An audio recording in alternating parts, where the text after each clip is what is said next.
Welcome to the second video in this risk management tutorial series. The previous video was a sneak peek into the Forex markets and its various market participants. It was aimed at identifying some of the common mistakes that traders often make, one of them being flawed money management. In this video, we will cover more about prudent capital management. Trading, as we all know, has its risks involved. With no certainty about the outcomes, there is always the risk of losing all that you invest. This is where prudent capital management comes into use. Capital management is the knowledge and the skill of managing your trading account balance. It helps the trader carefully analyze how much he can afford to invest. Hence, the first rule becomes never to trade with more than what you can afford to lose. It requires the trader to carefully monitor and manage his trade positions constantly. Though being bound by these rules of prudent capital management might seem restrictive at times, however, if we analyze its benefits, it will make us realize its importance. Capital management helps protect the account equity from being completely wiped out. No one would want to see their hard-earned money being washed away in just one bad trade. Therefore, capital management helps a trader survive the Forex markets, which, as we discussed in our last video, is our first aim as a small player in the financial markets. Proper capital management increases the probability, if not ensure, for long-term trading success. As part of behavioral finance, it has been identified that people have a greater tendency to hold on to their losses, while they're very quick to book their profits out of the fear of their position turning negative. This is what is known as the disposition effect. Capital management helps a trader overcome this as it encourages a trader to book his losses whenever necessary instead of holding on to them. Moreover, it encourages the concept of partial booking of profits as an alternative to completely closing the winning trades out of the fear of them going into negative. Some of the most basic and important things to consider as part of capital management are briefly summarized as follows. The first is not to overcapitalize your trading account. Secondly, it is important to consider the risk to reward ratios. And thirdly, always to use stops to limit your losses. We will discuss each one of them in detail now. We begin with addressing the problem of overcapitalization. As stated earlier, one should never trade with an amount that he or she cannot afford to lose. Therefore, risking all your life savings, hoping to profit from trading, and living off the trading profits is a completely ludicrous idea. The first step, therefore, is to decide upon an amount to invest. Having selected a comfortable amount to invest, one should make sure that they do not risk the whole amount all at once.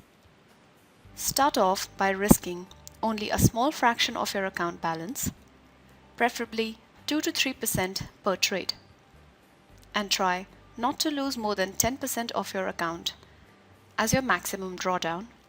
A good approach is to begin trading with smaller lot sizes and then scale up gradually once you are comfortable and confident with your trading strategy. And most importantly, one should learn to use leverage smartly to his or her advantage. Let's have a look at an example which will help us realize the benefit of risking a small fraction of the account at a time. Consider a trader who makes 5 consecutive losing trades over 5 days, starting with an initial deposit of $10,000 and no leverage. We compare his loss amount and the account balance at the end of each trading day at both 2% and 10% levels of risk. That is, we compare the loss when he risks 2% of his account balance per trade to the loss when he risks 10% per trade instead.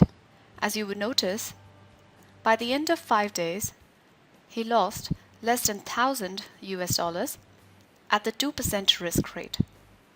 However, he lost almost half of his account balance by the end of 5 days at the 10% risk level.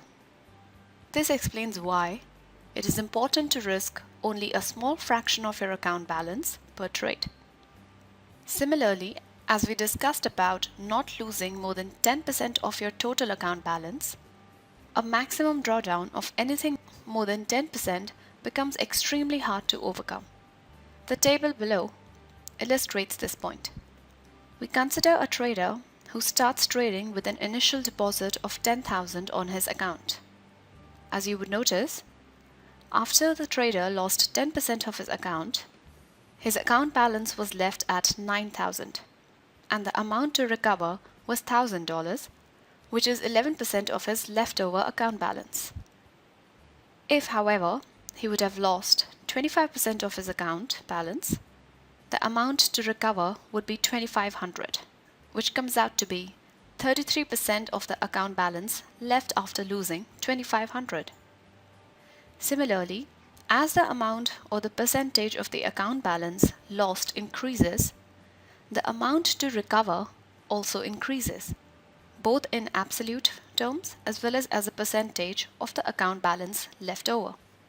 Therefore, it is advisable to try not to lose more than 10% of your total account balance. The next important step of prudent capital management is to consider the risk to reward ratio. This method is preferred usually by traders who like to trade on a fixed lot size. It helps them limit the losses. In this method, traders prefer to keep their risk to reward ratio at a certain level, that is 1:2, which is generally preferred. What this means is that one should have a stop loss of around 10 pips, provided they aim a minimum take profit of 30 pips. By doing so, their risk to reward ratio is 10:30, which is 1:3. Some traders also prefer using 1:2 as a risk to reward ratio. What that means, for every take profit of 20 pips, they would have a stop loss set at 10 pips. And finally, we have the use of stop loss calculated based on the risk-reward calculations as a means of limiting the losses.